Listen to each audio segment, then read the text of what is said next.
Hello. Welcome back to another episode of Diagnosing a Killer. Damn, that was... Should we, like, trademark that? I don't know. Maybe. That was good. Yeah. Ba-da-ba-ba! I know some people. Oh, yeah. oh, okay. We know some people in the biz. In the biz?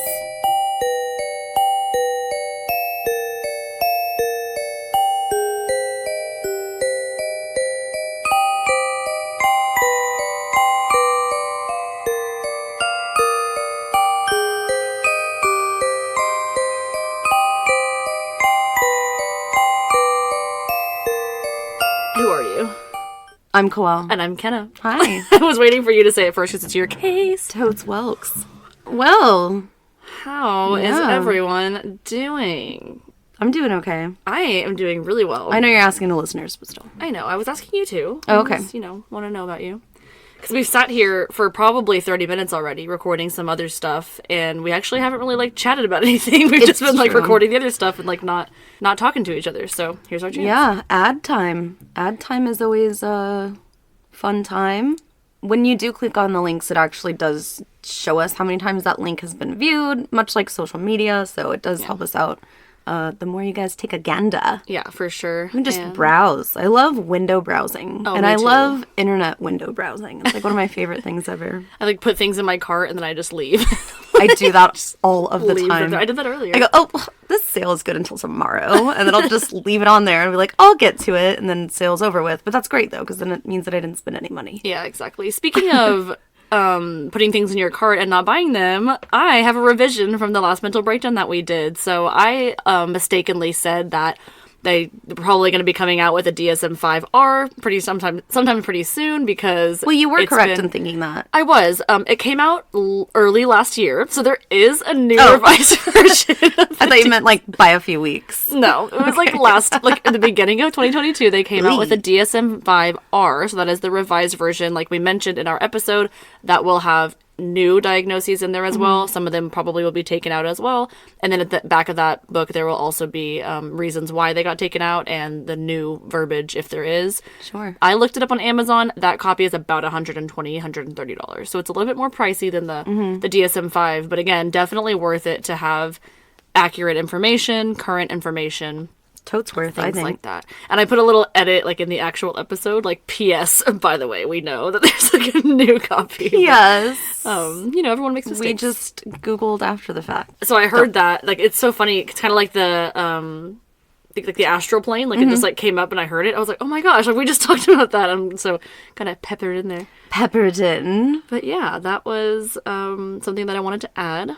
And I'm really excited to hear your case. Before we get started, I do want to mention our social media. We do have Instagram at Diagnosing a Killer. Actually, that is our handle on everything except for Twitter, which is at Killer Diagnosis.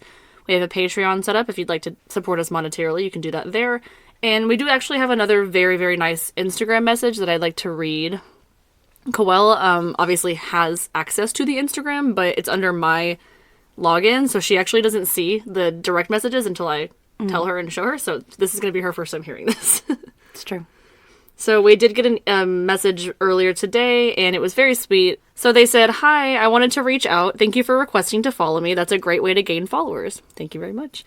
"I listened to my first podcast by y'all today. I love true crime podcasts, and I have caught up with all the ones on one of my favorites. And since I drive an hour a lot to my boyfriend, I needed another one to listen to. I found a couple I liked, but not loved, and looked forward to until y'all's. I love how y'all tell the story and go into the mental aspect as well. I listened to episode 35, but I'm super excited to catch up and hear them all. Listening to podcasts has helped me on my long drive since my mom has passed. Today is her birthday, and I listened to y'all's today. I didn't fully listen because my mind was wandering off and getting sad about my mom, but y'all helped me snap out of my sadness. Thank you so much. I am so excited I have found another great true crime podcast. I am excited to be a big fan."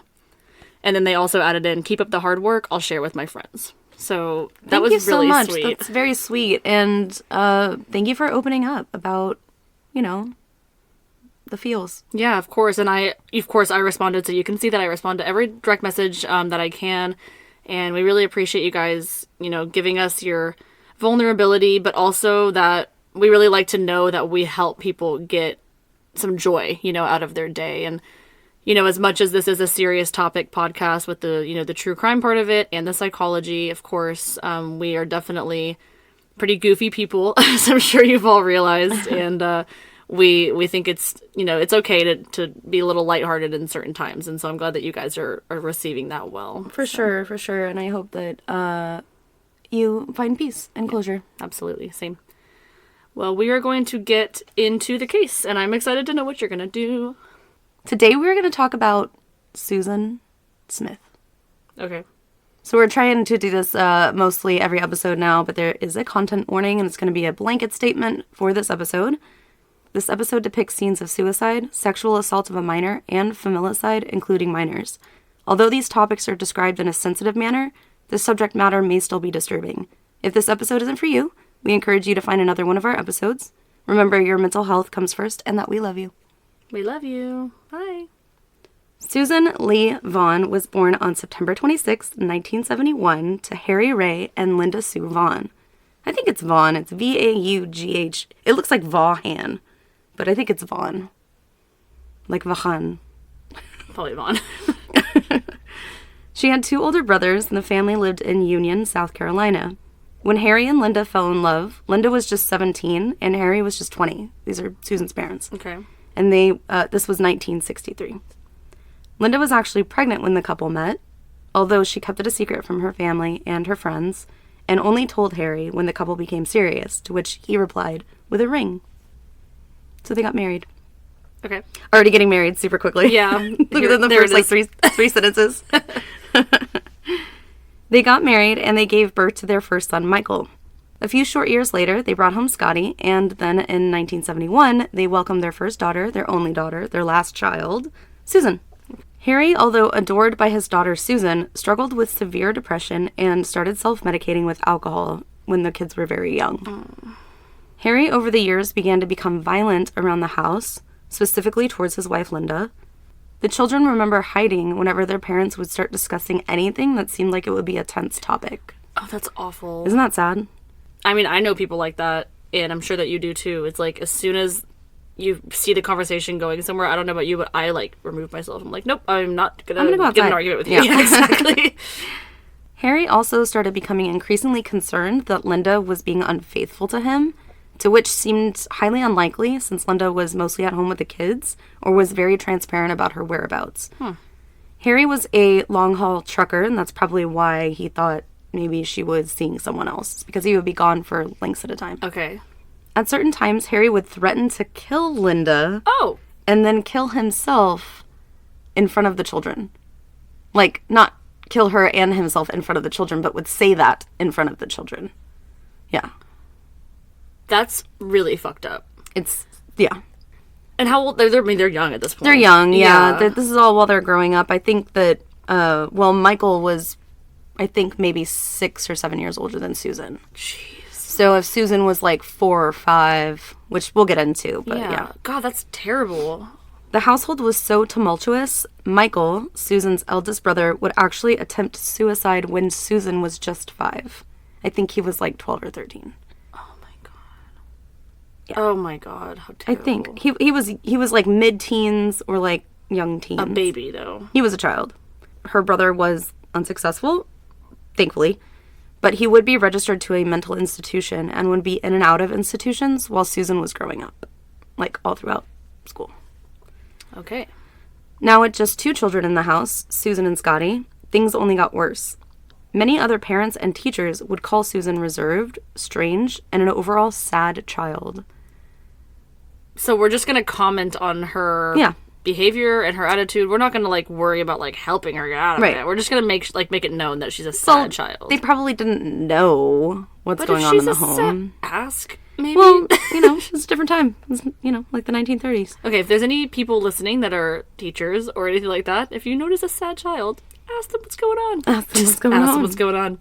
Well, I think everything's so transparent nowadays. Unlike the 60s and 70s. She would often dissociate by staring into space and overall seemed aloof or head in the clouds. Yeah. Which is probably what they thought. Yeah. She's the funny one, that Belle. She just doesn't care. Mm-hmm. She's just aloof. Yeah. Even with all the abuse in the house, Susan still loved her dad, and she always greeted him with a hug whenever he would come home.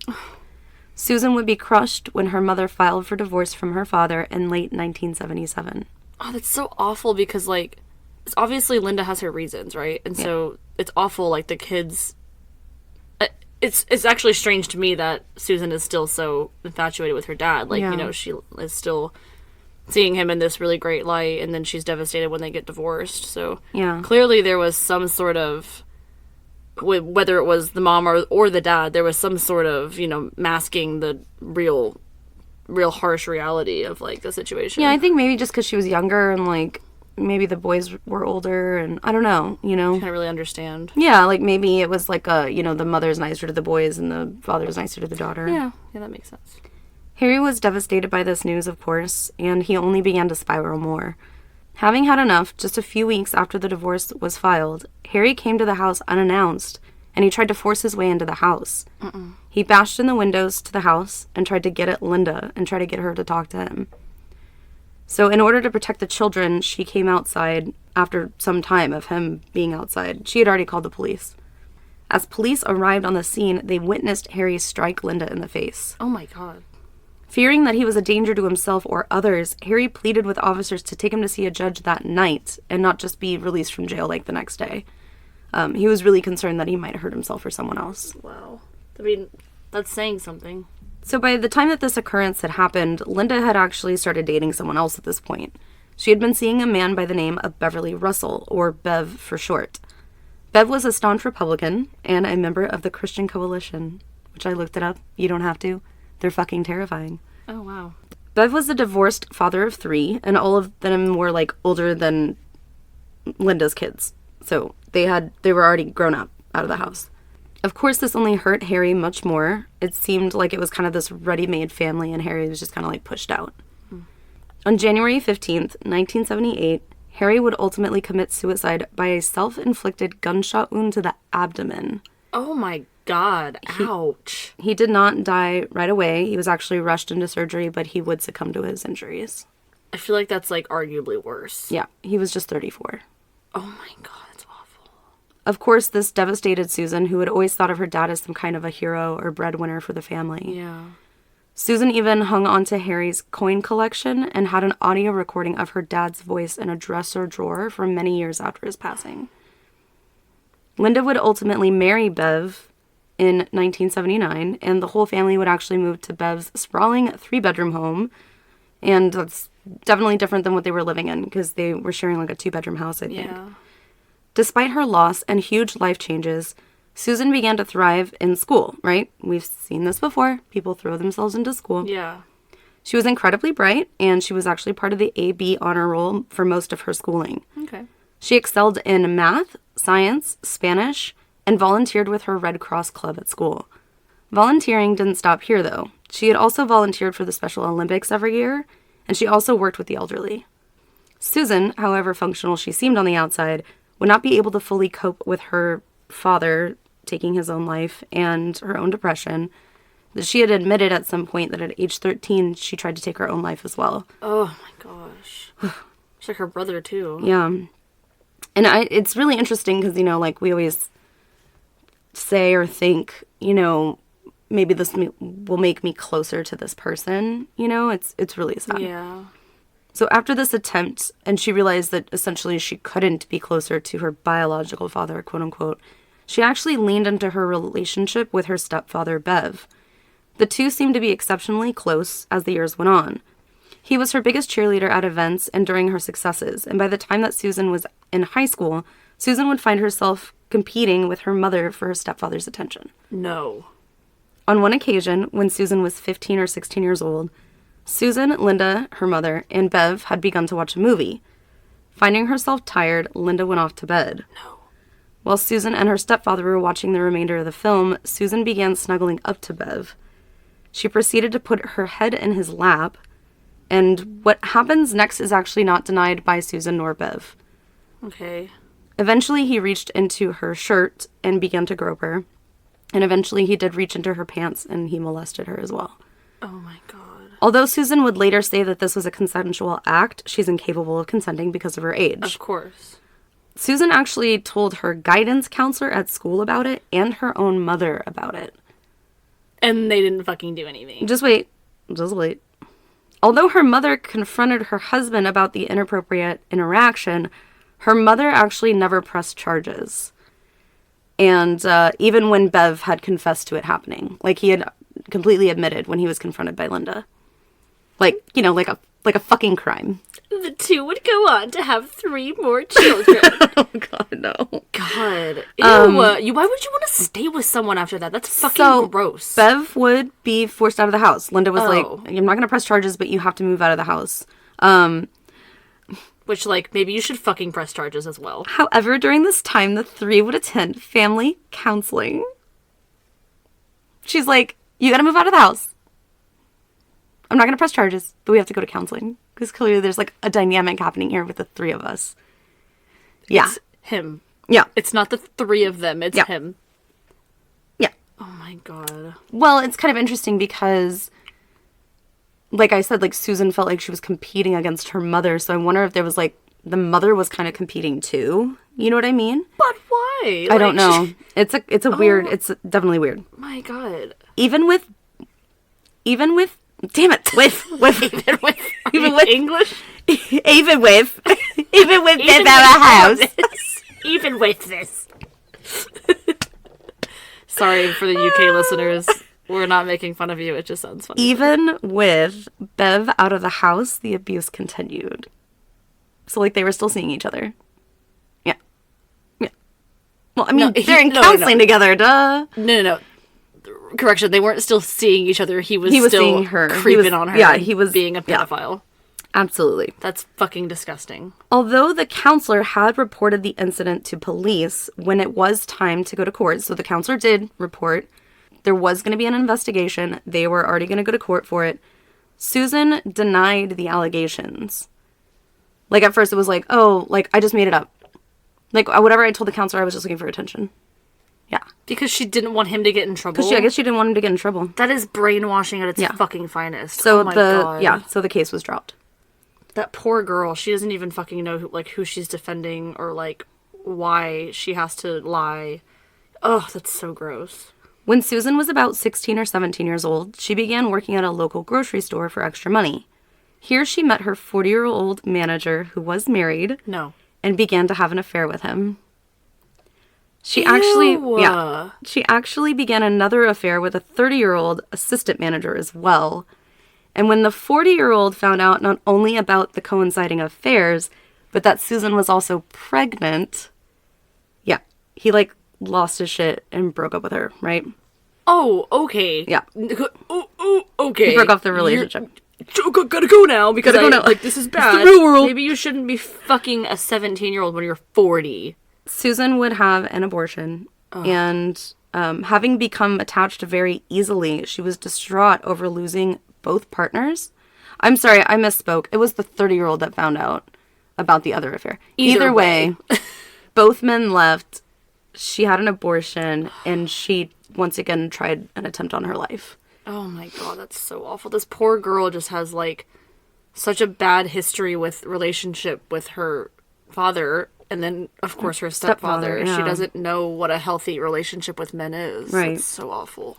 She was admitted into a hospital, and she would be monitored for a few weeks, like close to a month, I think. During her stay, the nursing staff found it very odd that although Susan would cry and sob all night long once alone, during visiting hours, she was very cheerful and bubbly to people. Okay, so she's like she able seemed, to put on a persona. Quote unquote normal or typical, right? Mm-hmm. Typical behavior. It was during her stay in the hospital that doctors would actually diagnose Susan as having an adjustment disorder. It's because of her age, probably. From the Mayo Clinic, this is directly from their website, an adjustment disorder is a stress-related condition. You experience more stress than would normally be expected in a response to a stressful or unexpected event. And these stresses cause significant problems in your relationships, at work, or at school. These things may be brought on by work problems, going away to school, an illness, a death of a close family member, or any number of life changes. Most of the time, people can adjust to such changes within a few months, but if you have an adjustment disorder, you continually have emotional or behavioral reactions that can contribute to feeling anxious or depressed. Some signs of this disorder can include feeling sad, hopeless, or not enjoying things you used to, frequently crying, worrying or feeling anxious, nervous, or jittery, trouble sleeping, lack of appetite, difficulty concentrating, feeling overwhelmed, difficulty functioning in daily activities, withdrawing from social support, avoiding important things such as going to work or paying bills, suicidal thoughts or behavior. Symptoms of an adjustment disorder start within 3 months of a stressful event and last no longer than 6 months after the end of the stressful event. However, persistent or chronic adjustment disorders can continue for more than 6 months, especially if the stressor is ongoing, such as unemployment, right? So the stressor... being taken advantage of by someone twice your age. Yeah, absolutely. That, clearly. For sure. Soon after Susan's return to work, Susan's high school friend David would actually begin working at the store as well. David Smith was a year older than Susan and was the second of 3 biological kiddos, and he also had one stepbrother who was older but didn't necessarily live in the house. Okay. First was Billy from his mother's first marriage, and then Danny, and then David, and then Becky. So we're talking about David. His father was a Navy veteran, and the family was brought up in a devout Jehovah's Witness home. David's mother tried to shelter the kids from the outside world as best she could. She worked 2 jobs and was also going to school for nursing.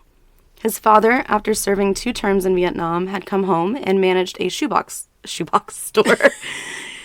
A box store, not a shoebox store. All they have is shoeboxes? Yeah.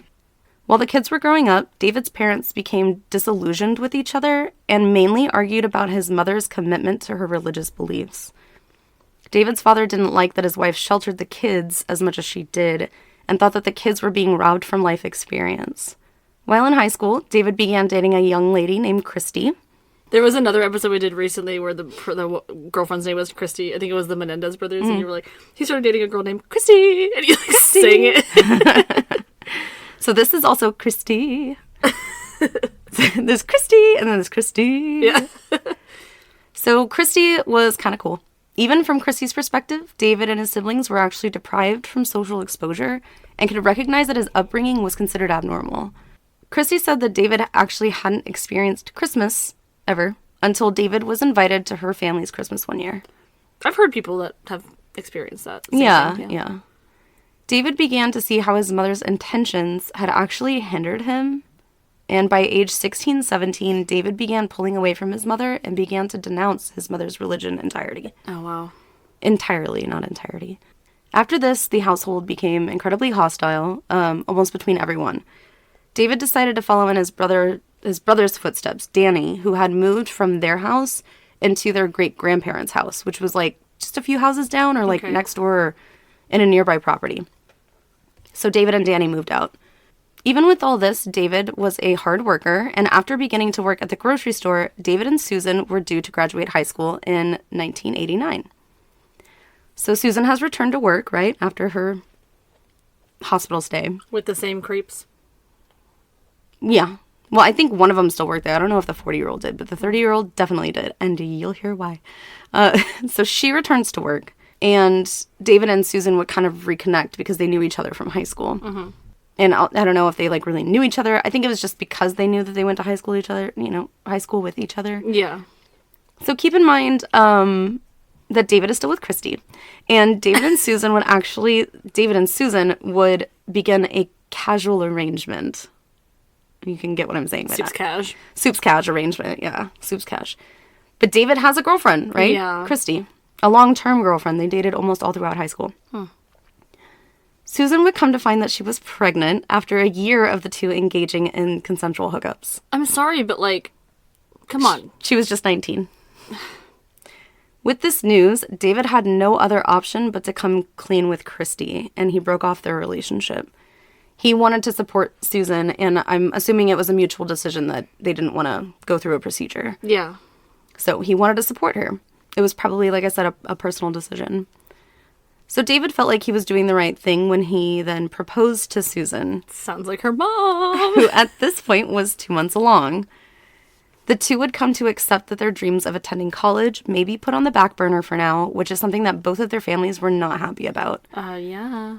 Furthermore, Susan's mother, Linda, and her stepfather, yeah, he is a bother. Yeah, he is. And her stepfather, Bev, were disappointed that Susan would marry a man who was not an economical match for their family. What the fuck does that mean? I don't know what Linda's fucking talking about. She was married to fucking what's-his-face over here. you know? But, like, you moved into this giant fucking house. Like, you can't be like, oh, like, he's not up to par with, like, our standards. Yeah, you know? we only marry pedophiles in this family, apparently. Jesus. Well, Yeah. sorry. That Yeah. sounds bad, but, like, Jesus. Either way, the couple was really optimistic, and they really wanted to, like, thrive on nothing but love. They kind of had this, like, whirlwind. Susan and David leaned on each other for the support that they had craved pretty much their whole lives. Yeah. And they did blissfully live with the notion that their love for each other and the love that they had for their future family would be enough to carry them through anything. Oh, no. Us against the world. Sounds so lovely. Susan was just 3 months pregnant when David would lose his older brother, Danny, to a long battle of complications with Crohn's disease. Oh, no. That's Very, very so sad. Ugh. Encouraged by some of their family members, the two decided to marry just 11 days after the passing of David's brother. Wow, 11 days. It was also somewhat forced by David's mother, since she was worried that Susan would be showing in photos if they were to postpone the wedding. They can't just get married, like, way later on, like, when they're ready? Like, No, that's impossible. They have to get married now. Okay. Because then everybody would know that they would have a baby out of wedlock, and who wants that? Of course. Although David had been working on building a house on the property of his great-grandparents, the house was incomplete, and when the couple got married, instead of supporting David in his endeavor to build the couple a private space, Susan was turned off to the progress and insisted that the couple live in the home with his great-grandparents, as she was used to a, quote, certain type of lifestyle, and not a, quote, tin-roofed shack. Oh. It didn't appeal to Susan. I guarantee you she also wanted to be taken care of by his grandparents. Oh, or I'm something. sure. Yeah. She wants to live in the nice house. She doesn't want to do things for herself, Yeah. it seems like. Yeah. She doesn't even want David to do things for themselves. By May, Susan was 5 months pregnant, and unfortunately, around this time, David's father tried to commit suicide by overdose. Oh my god. It's like one thing after another. Yeah. One thing after That is so awful. He was found sprawled on the floor of his family home, and his father would be admitted to the hospital. He would survive, and after this, he was actually treated for severe depression. He was just unable to deal with the loss of Danny. He was just very unable to cope. That's so sad. But he would eventually get help, and he would be fine. During this time, David's mother would find all of this too much to handle, and would actually separate from David's father and moved away. Yeah, like, that's gonna make it better. Yeah, right? that makes it better. It's just brokenness Yeah, between the it two is. families. Like, it's just brokenness. His father would ultimately remarry after meeting another woman who was actually in the hospital while he was getting treated. So, Like, she was a patient as well? I don't know if she was a patient. I thought she was like a nurse or something. Oh, okay. He was pretty happy, I think, afterwards. That's good. Susan would continue to work at the grocery store until the couple gave birth to their first child, Michael Daniel. So Michael after her brother, and then Daniel after Danny, the one that just passed. So named after the baby's two uncles, rather. Little Michael was born on October 10th, 1991, and after Michael's birth, Susan found it within herself to begin college courses. However, soon after Michael's birth, the couple began to have financial issues. This wasn't like typical financial issues, however, okay, because we always hear this, right? The couple did well as far as their finances. The two were both working or living off savings that they had accumulated while they were waiting for Michael to come along. But Susan was experiencing a bit of like binging habits when it came to spending. David was getting increasingly frustrated with Susan when she was complaining that the family wasn't wealthy enough or didn't live in the most luxurious surroundings. This was like a huge point of contention for the couple. David felt like the life that they led was more than sufficient for a family of 3. However, Susan felt that the financial situation had the potential to be more rewarding and felt that her husband was just penny pinching. Oh. Okay. He's like, I don't know, I just want us to, like, have food. And yeah, shelter and, Yeah. survive. Yeah, and not like giant coats. Yeah. Susan would begin to approach her mother and stepfather for supplementary income. Like, for herself and, like, maybe the baby. Jesus Christ. Furthermore, Linda, Susan's mom, would constantly come by the property unannounced and decided to just, like, make the visits about, like, lecturing them on their, like, life decisions. It was very irritating. Instead of, like, coming around to see her grandson. Yeah. David felt like after these visits, Susan would quickly adapt to Linda's wants and wishes. And after Linda would leave, Susan would all of a sudden express the same concerns as her mother, furthering the conflict between the husband and wife. I hate that shit. Me too. Throughout the first year of their marriage, the couple experienced more than a few fallouts. Susan would insist that David would leave and go to his parents' house when they would have arguments, and then seemingly try to work on things with David by suggesting that he move back in, like all the time. You can leave the house that I moved in with you in. It's not even my house, but you can leave. Yeah, she thinks it's like her house, like the great-grandparents' house or her house. I did, you know what? Where are the great-grandparents? Because I don't even think they talked about it. They might have inherited the house. Their great-grandparents might not be around anymore. Yeah. Susan was still working at the grocery store, and almost 1 year to the date of their wedding anniversary, Susan would reveal that she had had an affair with the same 30-year-old assistant manager as before. During their marriage? Like within this last year. Like since they got married and they had Michael, she was sleeping with this guy still. Or at some point. By 1992, the couple had done this back and forth multiple times, but in November 1992, Susan would announce that she was pregnant yet again with the couple's second child, Alexander Tyler. With this new revelation, David and Susan agreed that they would try to make their marriage work.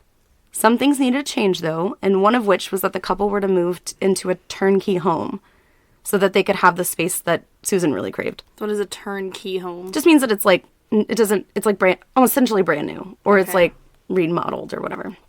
It just means that there's no work that needs to be done. Oh. So this was like a standard that Susan was kind of like expecting. So Susan approached her mother and her stepfather about providing a down payment on a ranch-style house. They complied.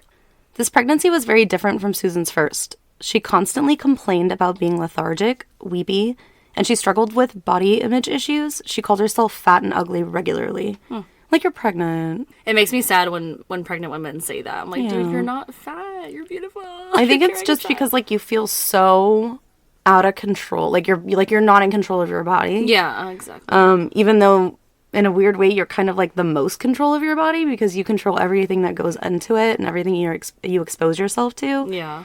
But, yeah, it does feel like it's kind of out of control. Because, like, I mean, you get, like, acne and stuff, too. And it's completely different than what you look like before, yeah, you know? Yeah. David did his best to support his wife through this very tough time and was likely thankful that she was vocal with her struggles instead of keeping them inside like she had before. However, Susan was almost indignant about David's attempts to kind of be a part of what she was experiencing, too. Like, she would express, like, she would complain, but anytime he'd be like, oh, let me help you, blah, blah, blah, she'd be like, ugh, you're annoying, like, you know? I hate that. Yeah. She would rarely communicate about their son Michael's progress throughout the day. Like, she would clam up when David would ask questions about what they did around the house that day. Just simple stuff. Like, what'd you do today? She's like, I don't know. I just hung out. I just, like, hung out. I did the dishes. Like, what do you want from me? He was a baby. He cried, you know? You sound like Kelly, let's get some shots. Oh, my God. Shots. I thought it was like, what are you gonna do today? Oh, yeah, that one too.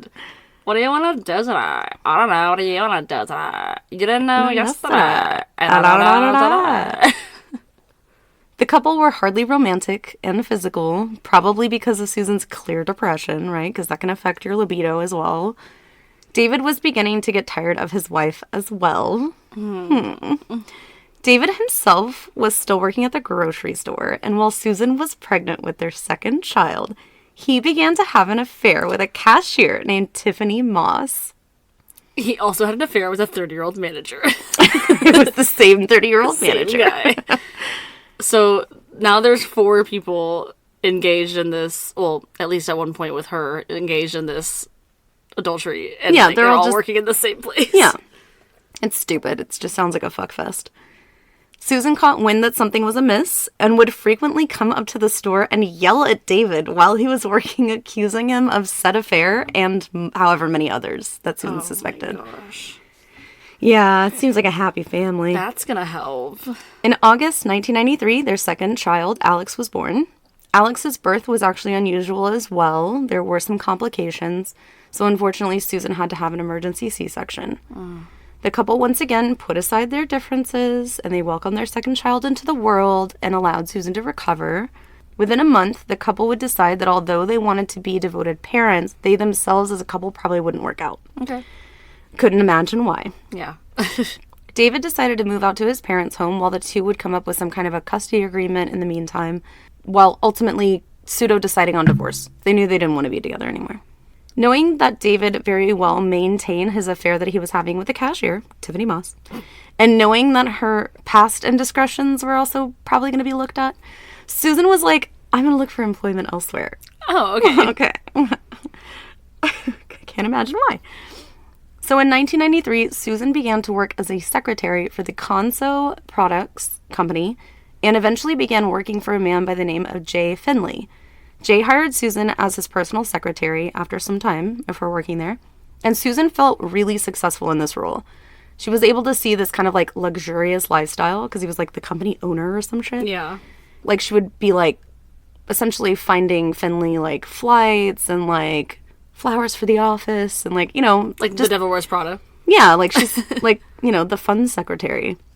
Just a lot of expenditures that her and David weren't really kind of like used to. Yeah. So it was really interesting for her to see kind of this lavish lifestyle. So through Jay Finley, Susan would meet her new love interest, Finley's son, Tom Finley. Oh, no. Yeah. Tom was handsome, successful, a young man who worked for the graphic design department. Susan would find a new friend group at work, and through various parties and bar gatherings, Tom and Susan started to become pretty close. Okay. Oftentimes, the young and single Tom would throw parties at his place where coworkers and friends would come over and party like all night long on kind of an isolated property that he owned and like drinking in the hot tub and like what have you. Yeah. Quickly, Tom and Susan would begin an affair because remember, she's still married at this point, by the way. They decided on divorce. They haven't filed the paperwork. Mm-hmm.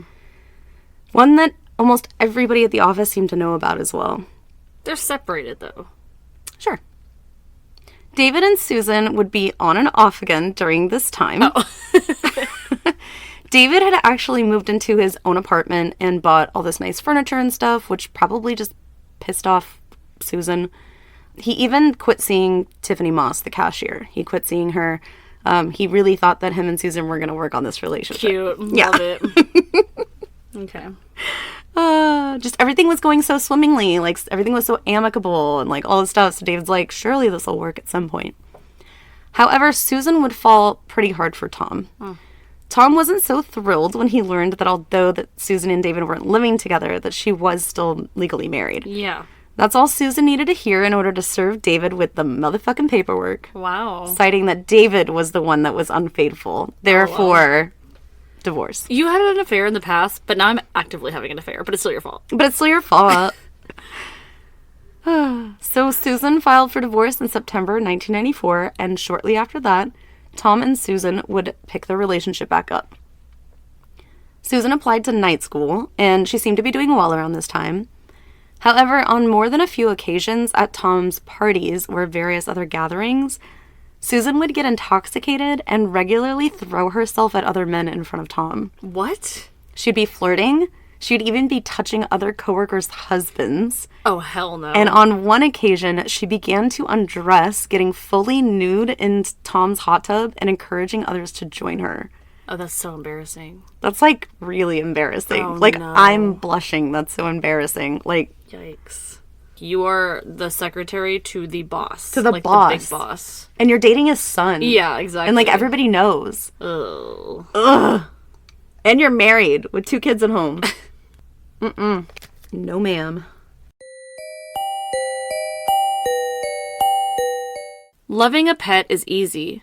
Losing a pet is hard. Perfect Memorials has been chosen by families since 2001 for their unique memorial products. Choosing a cremation urn or other product from Perfect Memorials allows many special ways to memorialize your loved one. Keep your furry friend in your memory forever with unique, handcrafted, and personalized products for everyone. Click the link in the show notes today to save 10% off of your first order with Perfect Memorials from now until March 31st. Needless to say, this affair only lasted for about a month. I'm sure that Tom loved her devotion to him, but Tom wasn't ready to settle down with Susan, who essentially had a ready-made family with 2 kids, who clearly had some, as Tom would put it, boy-crazy tendencies. Okay. Is what he said. Wow. Susan tried to reassure Tom that her children had nothing to do with the relationship. They already had a father, and she wasn't looking to replace David. However, this argument would escalate as the two mulled over these relationship issues. And Susan began to get very infuriated. She began to tell Tom that he wasn't the only person she was having an affair with at work. She's like, well, you know what? Fuck you then. Like, it doesn't matter. I have other people I can go have sex with if I want to. She claimed that before and during the relationship that she had with Tom, she was also sleeping with his father, Jay Finley. What? Like, her direct boss. Like, the whole time. And I don't know if she was sleeping with him before she even got hired. Because, like, she kind of just got this, like, secretary position, like, under, you know what I mean? do you think that's why she got the position? Maybe. But then he's just, like, cool with her dating his son after that, too? I don't know. That's weird. Well, I guess he can't have a relationship with a subordinate, so maybe he just didn't give a shit. Or maybe he, like, couldn't give a shit. Yeah. And, like, Tom worked for a different department, so it would have been okay. You know what I mean? Between Susan and him. But not with, him, like, the father and her, you know? Ew. That's weird. Tom was shocked, but that wouldn't be the only tea that Susan would be spilling this day. Oh, no. In order to garner sympathy from Tom and explain away her behavior, she told Tom that not only did her and her stepfather engage in what she considered to be consensual sexual activity, but that still to that day, she was still sleeping with her stepfather. No fucking way. That is so gross. And she's, like, bragging about it? She's, like, 23 now. Yeah. I don't know if she was bragging about it. I think, like, apparently it was delivered in a way that was like, I just can't help it because, like, I've been sleeping with my stepfather. Yeah. Like, essentially, he abused me, and therefore I am that way. Yeah, but then... But I'm still having sex with him. Yeah, exactly. That's what I'm saying. You can't play the sympathy card like, oh, I was taken advantage of, he abused me, and then be like, but I'm still doing it. Like, this sounds bad, and she is 100% a victim in that capacity. Yeah. I'm not trying to say otherwise, but she is continuing to do it after she knows that it was wrong that he did that, right? Yes. Even though in her mind, at that age, it was consensual, it's not legal. She clearly knows that now, and then the fact that she's still continuing to do it, there's no sympathy for that, right, in my mind, after she becomes... of a certain age, and she continues to do it. Do you think there's, like, a reclamation there? Like, do you think, like, she continues to sleep with her stepfather now that as an adult and it be consensual or, believe that it's consensual and because she felt like it wasn't kind of consensual then? So now it's like, I'm an adult, I can make this decision. Now it's my choice. And now it's my choice. Like, Maybe, it overrides that feeling of being taken advantage of. I would feel like, I don't know how anyone, would feel in that situation, but I would assume that you would be angry with the person after you found out that it was, in fact, you were being taken advantage of and stuff, and not fully forgive and just be like, oh yeah, like, let's just keep doing that, you know? And the fact that she's married and she has having this affair with other people, what does the stepdad have to do with any of that? He doesn't even need to be in the picture if she has, I don't know. her husband and then this guy, Tom, and allegedly the boss or whatever. Do you think that she was telling Tom that, like, but it wasn't true? Or do you think No, it's true. Oh, it's true. Yeah, it's absolutely true. Because, we find out later it's true. Okay. Jeez. So, yeah, all of this is going on, right? I don't know if it's more of, like, let me just shock the shit out of you, and then, I don't know. Or, like, feel bad for me. It's like people, like, when you're in an argument and, like, all they can do is, like, call you fat or ugly, It's like, oh, great, like, a low blow, ooh, like, and is it, like, I don't know. Am I just trying to say things to hurt you? Yeah. To like break you down, and then therefore you're gonna come, Yeah. Tom, not intending to stay with Susan, but simply wanted her to leave his home because this was happening at his home.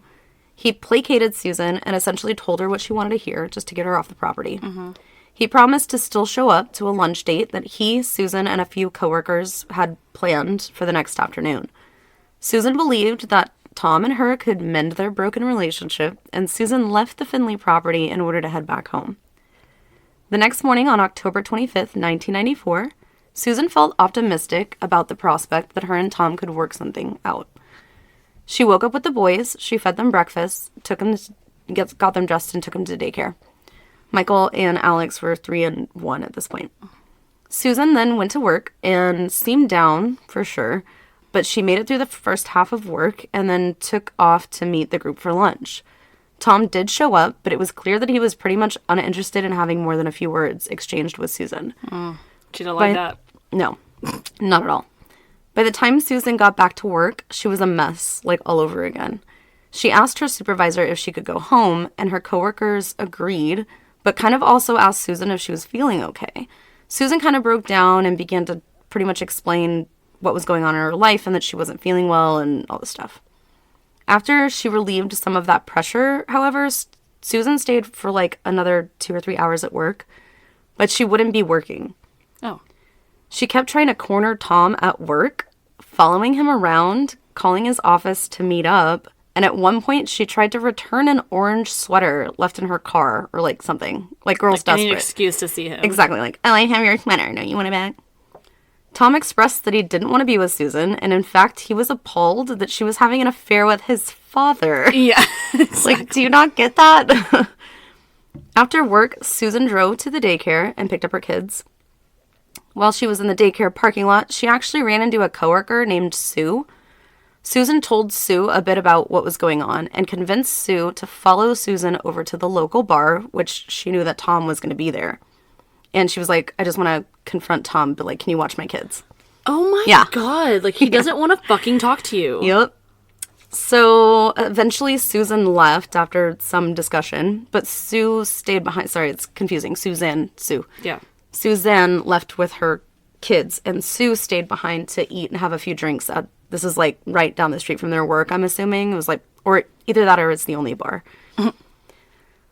So at some point, like Tom was kind of sitting a few bar stools down from Sue. At one point, Susan called the bar and asked to speak with Sue and was like, did he ask about me? Oh my God. Yeah. What is he saying? What is Can he you saying? tell him this? And Can you Sue ask was him like, this? Sue was like, he hasn't said anything about you. Like, he's not going to talk about, like, don't Yeah. call here. Why are you calling the bar and interrupting my meal? Yeah, he wasn't talking about her at all, which, again, pissed her off even more. Of course. Around 8 p.m., Susan decided to dress up the boys and pile them back into the car. Susan claimed that she wanted to go to Walmart with her sons since they were getting fussy, and she thought that a drive around would help. About an hour later, while on their way back to the house, while stopped at a red light, Susan was shocked when a man approached her window with a gun and ordered Susan out of the red 1990 Mazda Protege. What? Susan got out of the car and the man Susan got out of the car and the man hopped into the driver's seat and took off with her children in the back seat. Oh my God, no. I would be so scared. Susan ran towards the first John D. Lake neighborhood house that she could see, screaming, please help me. He's got my kids. A black man has got my kids in the car. The homeowners called the police while trying to relay as much information from Susan to them about the instance. She explained the story to the homeowners, describing the car and in which direction the perpetrator went. She said it headed towards the highway. So immediately one officer was dispatched to Susan and the other was dispatched to the highway to see if they could intercept. Susan asked the homeowners if she could then call her mother after police arrived. That if she could call her mother, and then she called David. Her mother didn't answer. Police interviewed Susan swiftly as they knew that time was a factor in finding the children safely. Susan maintained her story of being carjacked at a light, but couldn't provide a real clear description of the suspect, just that it was a black male. Police also noted what Susan was wearing: white jogging pants and an orange sweater. Oh, that orange sweater that she never gave back to Tom. That pesky orange sweater. It was the perpetrator, the orange sweater. After some of the family gathered in the area of the last known whereabouts of the children, it was suggested that the family gather at a set location at like one family member's home so that any news would be relayed to all of them at once, which makes sense to me. So they were going to go to Susan's family home. Susan rode with David to her family's home and found it odd when Susan began talking about calling Tom when they got back to the house, and that Tom would likely want to come over and that David would just have to accept that and not be mad about it. Tom just has to be here for me. He's going to want to, for sure. He's going to want to be here for me. Or she's using that to, like, get him to, like, talk to her. Once home, investigators would come by to get a composite sketch of the perpetrator. Susan had a very difficult time describing the man, speaking about little details, such as the man's eyebrows or Cupid's bow. But as previously mentioned, she gave very vague descriptions on bigger things like nose, eye color, or even mouth shape, which is unusual. Because if you can see their eyebrows or like what this looks like, you couldn't tell me what their eye color was. Like, you're that close, you know? If anyone doesn't know what a Cupid's bow is, it's like the top of your, like, between your nose and your mouth. Like the shape on your lips. Some people don't. I didn't know what that was, like, until recently. Oh, like just now. No, I knew what it was. I found out, I guess, probably Cupid's like bow. a couple I forget years what ago. this is called. This is called something down here too. If anybody knows what the bottom lip, Bottom lip anti-Cupid's bow is. it's called. Ultimately, it was determined that the man was in his 40s, a dark knit. He wasn't a dark knit cap. He had a dark knit cap, black or dark jeans and t-shirt, and a plaid jacket on. Very vague. The next day, October 26th, investigators began to search the John D. Lake area, which is kind of like a park area, but it does have a lake. No sign of the car or the boys by helicopter, boat, or on the ground at all. This same day, Tom did call to talk about the boys, but Susan insisted on talking about them mending their relationship instead, which Tom was disturbed by. Children are missing, and that's what you want to talk about? She's like, when are you going to come over? Are we gonna fix come this? Are you going to come over? Are you coming over? Oh my gosh. Yeah. The Adam Walsh Foundation. Do you know who Adam Walsh is? I don't. So Adam Walsh is John Walsh. You know, he was like the host for America's Most Wanted. Okay. Like that guy. His son was actually kidnapped in from an. I just hit myself in the head. Was kidnapped from a grocery store. Oh no. And he's part of the reason why certain things like Amber Alerts exist. Yeah. But they called them Code Adams. Have you heard of a Code Adam? Where a child is missing, you lock down the store, no in and out at all. Mm-hmm. So Code Adams. So that's the Adam Walsh Foundation is in memoriam of little Adam that was kidnapped. Code Pink in the hospital. Yeah. That's what it's called. So they actually wanted to come meet with Susan and David and suggested that the couple make a public plea for the safe return of the boys. Statistically, it is more likely that information will be volunteered when the public sees the parents of kidnapped victims. Yeah. Reluctantly, Susan and David agreed. I feel like this is going to be like a Chris Watts situation. Yeah. Susan was to be the person to speak and plead with the public. Her statement is as follows, or at least a little bit of it. Quote, "To whoever has our boys, we ask that you please don't hurt them and bring them back. We love them very much. I plead to the guy, please return our children to us safe and unharmed. Everywhere I look, I see their play toys and pictures. They are both wonderful children. I don't know how else to put it, and I can't imagine life without them." End quote. They're wonderful children. Mm-hmm. That seems a little detached, in my opinion. But, you know, everyone grieves differently. We always say that. These interview tapes are really interesting, or these public announcement tapes are really interesting if you ever watch them. Investigators take Susan downtown for another interview. The interview lasted about 6 hours, and Susan repeated her story many times. The next day, on the 27th of October, both David and Susan agreed to a polygraph test. And although David's showed no deception, Susan's was inconclusive. Most notably, the most questionable topic being, quote, "Do you know where your children are?" End quote. I don't like that. Susan began to change her story a little bit. When confronted that no one was reported seeing Susan and the boys at Walmart, like she had claimed she had gone, Susan admitted that she didn't go into Walmart at all because it would sound suspicious if she claimed that she drove around for hours with her kids in the car. That's not how that works. That's not how that works at all. Like, you lie? Yeah, I drove around That's for a couple more hours. sus. Yeah, like, what? Furthermore, the light that Susan claimed that she was stopped at when this carjacking happened is constantly green at this time of night. The only time that the light would turn red is when another car is traveling across this road, triggering the sensor to change the lights. Meaning that if Susan was sitting at this red light and she was carjacked, someone would have witnessed it or at least seen them. Actually, yeah, that's a really good point. Yeah.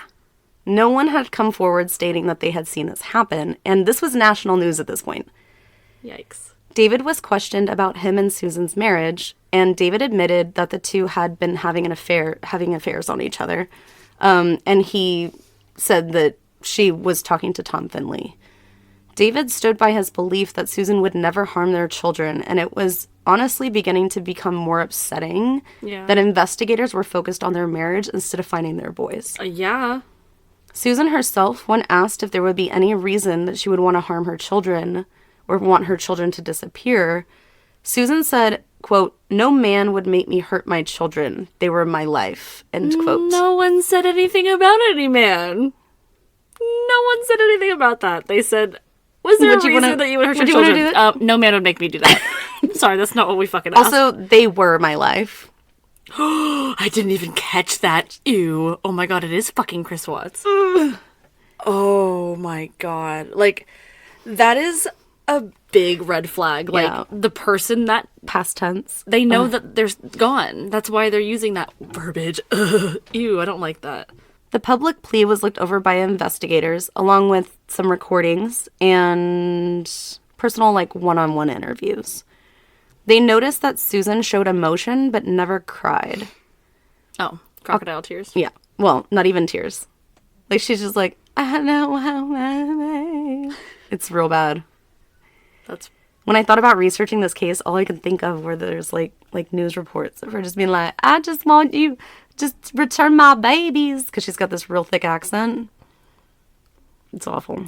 I don't understand how people don't realize that it's, like, very obvious when they're, like, quote-unquote crying, but there's no tears. Like, right. It's very clear Yeah. that you're not actually crying, so why do people try to fake it? I don't get it. No idea. I don't remember what episode of something I was watching, but...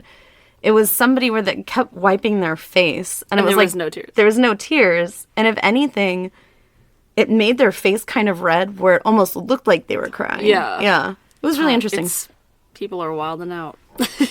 October 28th would come and go. Investigators still searching for the missing children. Speculation in the public began to rise that it was unlikely that a black man in his 40s... toting around 2 white babies surely would have been noticed by somebody right now. That's a good point, yeah. Yeah. But yeah, that was... A lot of the black community was pissed. Because they're like, there's no way. There's no fucking way. Yeah. When it's national news. And it's just making, like, a really bad cloud, like, go over the community. It was either the man disposed of the children somehow, or it was all a fucking lie. Yeah. Not to mention that this case was huge, like I said, and at this point, surely at least the car would have been found. Yeah, exactly. Like, I don't care how ludicrous it sounds, if this man knew that they were looking for this fucking car containing 2 white kids, he'd be like, nope. Like, I'm gonna ditch this car somewhere, exactly. Right? October 29th, Susan and David were reached out by an American Journal reporter who had also lost his daughter due to a kidnapping. Oh, no. And he wanted to talk to Susan and David about what happened that day. After days of trying to arrange a meetup, Susan still refused. Like, refused to be interviewed. Like, by this person who had also lost a child. She's like, no thanks, I don't want to help. Yeah. Like, I'll pass on that. Like, well, it wasn't about helping. He was, the young lady had already been murdered. No, I know. I meant helping her kid's investigation. Oh, yeah, for sure. Like, she's like, no thanks, I don't need to be interviewed. I don't really care about your situation. So I'll just kind of like, no thanks. Well, that's what was even more suspicious, is because, like, she would just feel fucking guilty. Yeah, exactly. You know, talking to somebody who, like, actually, like, a perpetrator actually killed this man's daughter. Yeah. On October 31st, a phone call to police in Union from Seattle held hope. A 14-month-old child was found abandoned by a man who had South Carolina plates. What? In Seattle. He matched Alex's description, and the family was over the moon that one of the boys had been found. How long ago was this? How long after they disappeared was this? Oh, this was days. This was like 5 days. So there's plenty of time, allegedly, for someone to get from South Carolina to Seattle in a car. Okay. Yeah. Because this was the 31st, and they were taken on the 25th. Okay. So 6 days. However, it was quickly determined that the boy was not Alex Smith. Yeah. Oh, that's so sad. Another press conference was to be held, and the couple would go on national television to discuss the circumstances surrounding the investigation so far. On November 3rd, Susan and David were set to do 3 television interviews, all in the morning. When asked if she had any involvement in concealing her children during the interview, Susan says, quote, "I didn't have anything to do with the abduction of my children. Whoever did this is a sick and emotionally unstable person," end quote. AKA me. Interview after interview was exhausting for the couple, and the agents could see that Susan's deterioration with each question was more and more apparent. Yeah. Around 1:30 p.m. in the afternoon, Sheriff Howard Wells and Susan began another interrogation, this time within the walls of a church. Being asked again where her children were, Susan began to sob. Like, actually sob. I was gonna say, like, real sob this time. Like, real cry. She started saying, quote, I'm so ashamed, end quote. She then asked calmly for Sheriff Wells' gun because she wanted to kill herself. Which, of course, he was like, what? No. Yeah, no. Absolutely actually, not. That's not possible, ma'am. Sorry. No, that's not protocol. But she didn't admit anything yet. She just said, I'm so ashamed. I'm Let so me have ashamed. your gun. Give me your gun. Yeah. And he began to ask why, what, and console her. It's so scary. She said, quote, you don't understand. My children are not all right, end quote. Susan started on the day that the crime took place, stated that she had never felt so low before, and she wanted her pain to stop. She felt like she had messed up her whole entire life and sought to take her own life. She drove the boys to the edge of John D. Lake and put on Tom's sweater and decided that she was going to die with her children. She didn't want to leave them behind without their mother. After attempting to put the car into drive 3 times but stopping herself, she enabled the parking brake. She stepped out of the car, reached inside, and released the parking brake, sending her children into the lake. She said that she loved her children and that she regretted the action immediately. But after standing there watching the car sink into the lake, she did nothing. It took about 6 minutes for the car to fully sink before Susan ran to the nearest neighbor's house. So she had 6 whole fucking minutes to do something. Yeah. No, I'm sorry, way longer than that because she couldn't put the car in drive 3 times and then did... First of all, I never understand the, I want to kill myself, so I'm going to kill these people with me. I never understand that fucking mindset. Mm-hmm. And then to completely change it around and be like, oh, okay, well, I'm not going to kill myself, but I'll go ahead and just kill my children. Like, what the actual fuck? Just like in the Gilbert Jordan case, we kind of touched on that he probably wanted to drink himself to death, but he would never do it. You know? That's so awful, though. These babies. They're babies. They're 3 and they're 1. Sheriff Wells immediately contacted field agents to gather divers for another search of John D. Lake. The car was eventually located, and both Michael and Alex were found still strapped to their car seats. After Wells arrested and transported Susan, instead of driving to the scene, he headed to the Russell home to break the news that although the boys were found, they were not alive, and that in fact Susan had killed them. And before the news could get to it on it, obviously. Do you think at one point she was like, this sounds bad, but maybe Tom will talk to me now that I'm going through this terrible tragedy? Yeah, absolutely. I believe that. God. I think that she thought that. The family was in shock, of course. Although David had his suspicions about his wife, he had always believed Susan when she said that she would never harm the children. Even after learning about the deaths of their son, David tried to believe that Susan either falsely confessed, or it was an accident that she needed to cover up, or that she had a mental break of some kind. Either way, he didn't believe that it was intentional. Yeah. I mean, how could you? Like, what? Like, this is someone that you've been married to, or at least, been in a parent partnership with for many years, at least 3 years now, probably 4 years. Mm-hmm. Like, you don't want to immediately believe that that person's capable of something like that. Yeah, and David had always described Susan as a wonderful mom. He always did. Once learning of the deeper details, the affairs, and the time that it took to sink the car, David kind of changed his tune towards Susan. Yeah, I bet. Susan was put on a 24-hour suicide watch for the 8 months before her trial, since it was determined that she may be a harm to herself or others. Mm-hmm. I mean, shit, she asked the cop for his gun before she even confessed. Yeah. The following February, after multiple evaluations, it was determined that Susan suffered from dependent personality disorder. A dependent personality disorder in the DSM-5 is described as a pervasive and excessive need to be taken care of that leads to submissive and clingy behaviors and fears of separation beginning by early adulthood and present in a variety of contexts, as indicated by 5 or more of the following.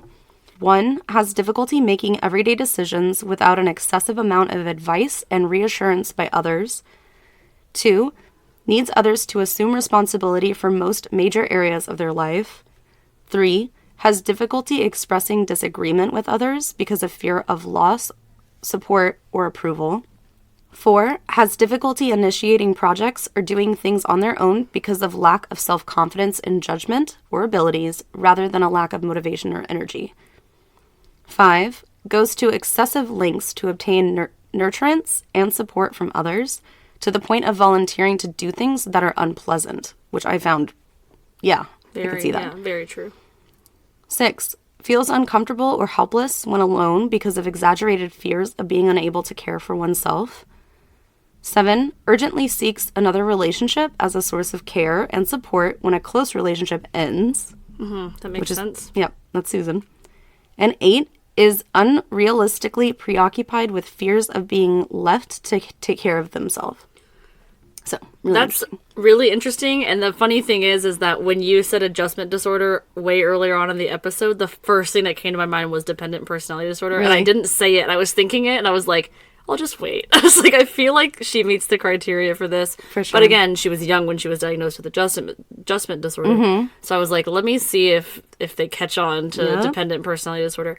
And I actually just recently heard about that one. I haven't ever studied that one before recently. And I just heard about it and just learned about it recently. So that's interesting that you brought this case. Well, I think a big buzzword sometimes is like codependency. Yeah. But like to literally have it as like a disorder, like a diagnostic disorder, it's pretty interesting. That is really interesting. Psychiatrist Dr. Seymour Halleck said that Susan, quote, feels like she can't do anything on her own. She constantly needs affection and becomes terrified when she believes that she will be left alone, end quote. During these evaluations, it was revealed in the courtroom that Susan had maintained a sexual relationship with her stepfather for the last 8 to 9 years. Yeah. Shortly after, Linda left Bev and filed for divorce. Wow. Shit. Yeah. I personally would probably leave the first time that someone did that, even if it was an isolated incident. But and prosecute him. Yeah. But finding out however many years later that it's been ongoing, oh my God, I for can't like even 8 or 9 imagine. years. I can't imagine how gross Linda felt, learning that. That's your fucking daughter. Bev wrote to Susan in jail saying, quote, my heart breaks for what I have done to you. I want you to know that you do not have all the guilt for this tragedy, end quote. Now you want to take some fucking responsibility. What a martyr. Susan's defense team offered a plea deal. Susan would plead guilty to the crime to spare anyone from having to go through trial, first of all, for a 30-year to life sentence without parole, just to not have the death penalty on the table, essentially. The judge denied this, and furthermore insisted that the trial take place within Union County, where it occurred. Because, it's small county. It's true. Just everyone in Union knew exactly what had happened, knew these people, very integrated into what was happening. So the defense team tried to plead and say, we want the trial moved to another county where this isn't happening for a fair trial. The judge denied that too. He's like, no. No, we're not going to do that. Sorry. But the judge also reassured the defense team by saying, I doubt very much that her neighbors and friends are going to find the death penalty out of this. Yeah. Which kind of makes sense a little bit. It was just that the severity of the crime was so severe that he could not take death off the table. Yeah, I don't blame him. Shit, After Susan was diagnosed and placed on medication, the judge found her competent to stand trial. Of course, the defense painted Susan as a woman that had a real mental diagnosis, which she did, and that it had never been treated. And eventually, she did have a mental break. The prosecution portrayed Susan as a promiscuous woman who only wanted to continue a relationship with a man who didn't want children. Not to mention the frenzy that she created by putting the Black community in jeopardy through her lives. I didn't even think about the fact that, you're right. Tom was like, I don't want to be a father. And that might have been another thing that she was like, well, you don't have to be, and that sounds really bad. But I didn't even think about that. And also, that's really awful that she just was like, oh yeah, I was a Black man. Seriously, you just ruined the, stigma, or you just caused the stigma against that community for no fucking reason. For no fucking reason. And it happens a lot. It's not the only time that's happened. Yeah. Men and women in the Black community have been murdered because of that. Yeah. Because they think that they're taking down this perpetrator who's this bank robber or, or whatever it is. And they're looking for a specific person, and they just, because of racially profiling someone, they think that's the perpetrator, and the guy doesn't, or the person doesn't understand what's going on, And they get shot and killed. I mean, it's you know, awful. over nothing. Because of somebody's fucking lie. It's Because someone disgusting. doesn't want to take accountability for what they fucking did. On July 22nd, 1995, it took the jury just 2 hours to hand down the verdict of guilty on both counts of murder. Duh. The same jury would actually determine her sentencing as well. Oh. And in a heartbreaking testimony, David expressed how his life was changed forever beginning October 25th, 1994. He said, quote, "All my hopes, all my dreams, everything that I planned for the rest of my life ended. I didn't know what to do. Everything I had planned on, my kids, my life, were gone," end quote. I mean, like, you don't ever think that your kids are going to be taken away from you, and you don't ever think that you're going to outlive your kids. Yeah. Like, that's so awful. Poor David. Yeah, and even like his home life, you know, was kind of rough too. A very unusual piece of evidence was presented to the jury in the sentencing hearing. They were shown a reenactment video of the inside of a car the same year, same model as the car that the boys drowned in, from the boys' perspective. It was like a video camera in the back seat. Oh my god. Water rushed through the car, the windows broke under pressure. The courtroom was completely silent as the video rolled on for 6 long minutes. Oh my god, I have full body chills. That is so heavy. Oh my gosh. Like, that's pulling at your heartstrings. Yeah. Aren't they not allowed to do that? This is just for the sentencing. This is not for the trial. Oh, okay, I see. Yeah. On July 27th, 1995, Susan was sentenced to 30 years to life in prison with the possibility of parole. Susan, over the years, has stood by her defense's explanation that she was struggling with mental illness, even from her young age of being sexually abused to the immense amount of postpartum depression that she had after the birth of her children. In 2015, she wrote, quote, "I am not the monster society thinks I am. I am far from it. Something went very wrong that night. I was not myself. I was a good mother and I loved my boys. There was no motive, and that's why it wasn't a planned event. I was not in my right mind," end quote. So that was in 2015. Back up just a little bit, 2001. Susan had been caught smoking weed and was actually caught with various contraband. While in prison? Yes. And even had sexual relationships with 2 guards. Here we go again. Just inappropriate relationships with men, like, her whole life. These 2 guards were tried and convicted for having sex with a person unable to give consent. I don't know if you know that. A prisoner isn't able to give Yeah. consent. Yeah, that's... Well, good. Fuck those guys. Yeah. Taking And of course they were advantage- fired, duh. Well, but then again, like, who knows how many other women they probably had taken advantage of in their the time that they're working there. Well, you one know? has actually been interviewed by, like, Barbara Walters or something, because he was, like, you know, was talking about how manipulative and how cunning she is, and how she deserves to be in prison for the rest of her life, because if she gets out, she's just going to do it to more people. Well, yeah, and if I mean, not to say that he doesn't have any fault. Of course he does in that scenario, but yeah. she probably was really convincing. It's true. I mean, he's in a power position. He is the corrections officer. Like, no, did it's the wrong. absolutely his fault. He did the wrong He thing. did the wrong. He did the wrong. He did the wrong. Susan is housed in the Camille Griffin Graham Correctional Institution in South Carolina. She is eligible for parole in 2024. Just next year. Wow, okay. Some fireworks crack-a-lackin'. Yeah. David Smith is now happily married with 2 beautiful kids. Oh. He has said that the pain he experienced at the hands of Susan will follow him for the rest of his life. Yeah, I bet. He said when he first started thinking about potentially marrying someone or having children again, he was terrified. But yeah. all of that changed with the birth of his first child, Savannah, who he had with Tiffany Moss, the cashier. The woman he had an affair with in the while of that. I thought that was kind of a cute little happy ending, like a little tie up. The cashier from the store. Yeah. I love that. He said, quote, "I looked at Savannah and she was looking at me, and I promised I wouldn't be afraid to love her and take care of her and always protect her and be there for her," end quote. Oh, it's really sweet. He said about the surprise conception, because it was, quote, "I think God knew for me to have any more children, it would have to be by chance." Yeah. He didn't think that he would ever want, like, he could get over that. And, like, that it would scare him too much. So, Yeah. you know, this conception was, like, okay, this is handed to me, you know? Wow, how cool. It's really interesting. Yeah, so Tiffany Moss and David, they married for a little bit, I think. I think they got a divorce, but then he had another child named Nicholas, and he is still married today.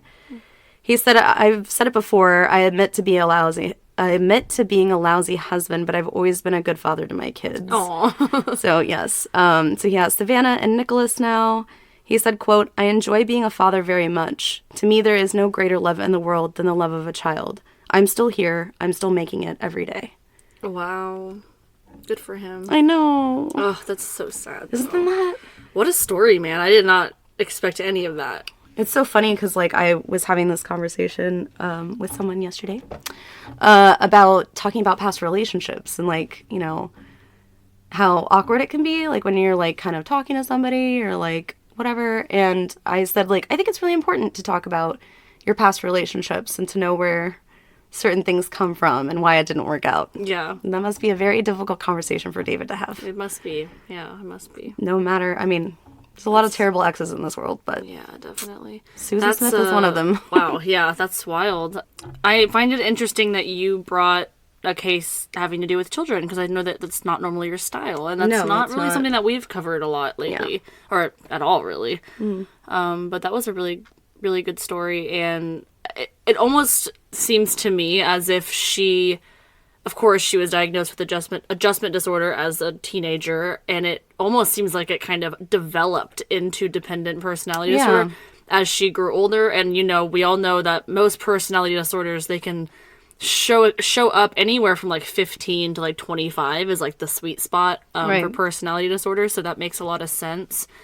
But I think one of the biggest reasons for her doing what she did, especially with the men growing up, was, you know, she had so much love for her biological father, and then he was taken from her. Mm-hmm. And for seemingly in her mind, like why? Like, for no reason. Yeah. And I think that really skewed her mindset on what a relationship with men is. Yeah. And almost like with the dependent personality disorder, every man that I love is going to leave me, right? That's like the first thing that was ingrained in her mind. Mm-hmm. Which also or abuse her, because same thing with Bev. By the time that, you know, she was probably becoming interested in boys, then it's almost, I mean, I don't know if it was her first interaction with somebody, but either way, it's a violation. But in her mind, it's, oh, I get approval. I'm seeking approval, and I'm gaining it through this act with, you know, this man. Well, that's what I was going to say, too, is that with Bev, you know, when her mother found out what was happening, she kind of removed herself from Bev. He left the home, again, leaving Susan. You're right. So maybe that's why she also continued that relationship, because she was afraid of him leaving. And even though she, you know, met David, and, you know, she had the people at the grocery store, and then Tom, like, she's still, it's not just one person, I guess, that she feels she needs. Right. And she doesn't want anyone to leave her, so that may explain why she was still engaging with the stepfather. Right. And I think you would think that dependent personality sort of would translate to the children, like she would be dependent on them, but again, they're children, they can't give her anything. Yeah. And that part of that disorder, like you explained earlier, is you feel like you can't make decisions without someone's approval or input. You feel like you can't be alone without someone's help, and the children were children, just that, you know, they can't give you advice or give you companionship or anything like that, but Tom can in her mind. So what's the choice here? In her mind, it's unfortunately harming the children, right? So that's just, I'm trying to go through it with her, you know, mindset. Of course, this disorder makes people, any kind of disorder can skew your judgment and your psyche, and she clearly admitted it later on.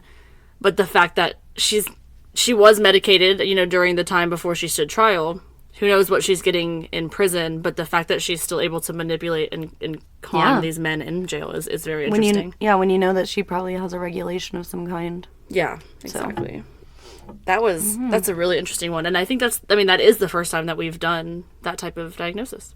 Yeah, especially a dependent disorder like that. That's really interesting. Well, I will say I have a really great case next week, but the one I'm doing after that is very similar childhood-wise to this person, which I honestly was like, not because ew, but like at one point I was like, no, not the stepfather stuff, but before. okay.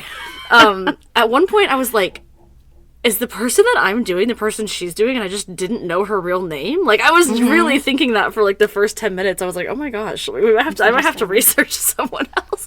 But no, it's not that. Stay tuned for a collaboration happening in just a few, 2 more weeks? It'll be 1 week after this comes out. So one week after this comes out. After you guys are hearing this. So it'll be next Thursday, the 2nd. We are going to do, should we just announce it? Maybe we should. We should just announce it. I think Get people excited for it. Let's do it. So we'll have a mental breakdown coming out on Monday. I have a very interesting mental breakdown. It's gonna be, we always say this, way different than anything we've done. It is going to be mental breakdown meets true crime. So it's going to be a complete medley of those two on Monday. And then next Thursday, the 2nd, Koelle. We are going to be in collaboration with Moviecation. We have been kind of excited about this for a little bit now. So essentially, we will be tackling... Don't say who it is. No? Okay. So this is the only time that I actually know. So we are going to be tackling a case that is a very well-known case and has actually been the inspiration behind plenty of horror films. So Moviecation will also be incorporating this real-life individual with some movies and some information. That is really, really exciting. I think they're going to be doing... Well, I'm not even going to say what the movies are. Yeah, no, don't. No, because you know how they roll. Yeah. They roll like us, so... Exactly. We're very, very excited for a collaboration with Moviecation. Go like them on Instagram. They are wherever you listen to podcasts. Yeah, absolutely. And yeah, we were just saying, usually, of course, you guys know that we don't tell each other who we're doing, but for this specific instance, Koelle does know who I am bringing, but we're really excited about it. Yeah. And I've had it researched for literally a month now. It's just been sitting in my computer, so I'm waiting to tell this story, and it's going to be one that you guys know, and it's going to be one that I actually didn't know as much as I thought I did, and I say that all the time, but definitely a good story. Not a good story, but interesting story. I'm excited to talk about horror films in spring. So. Yeah, that's going to be something that you're going to have to be... I mean, you're already knowledgeable about it, but I don't really watch things like that very often, so maybe I'll have to watch between now and then. Maybe I can get, some, information of my own. And then I know that we also have a DAK Live in the works. I'm really excited about that. We are going to potentially be doing one, I would say maybe the next couple weeks. Sure. We have a new guest that's coming on with us to do a DAK Live, completely unedited, completely raw. We don't know what we're talking about just yet, but it's going to be similarly to the Clark Finney episode. It's probably going to be personal stories and just a kind of general conversation about mental health, mental illness, things like that. We're all going to have to fit in this closet, too. We are, so. It's going to be it's going to be hard, but we'll figure it out. Some stuff. But anyway, that is all. Do you have anything else? Nope, I think that's it. Okay, well, we will see you guys later. Thank you for listening, and thank you for all of the support on social media. We are getting up there with our followers, and if you would like to, please check out our sponsors. They are great. You can see the links in all of our show notes, and then on every episode, we have something in our show notes for that. Yeah. But yeah, that is all we have, and we will see you later. Love you. Bye. Whether it's your favorite browser or by app, listening to audiobooks with Audiobooks Now makes it even easier and more affordable to enjoy your favorite books. Audiobooks Now offers up their club price plan, which includes 50% off your first purchase each month and additional offers after your first purchase. Click the link in the show notes below to receive 2 months free and just $4.99 for each additional month. Get audiobooks you love for less with Audiobooks Now. Start your free trial today.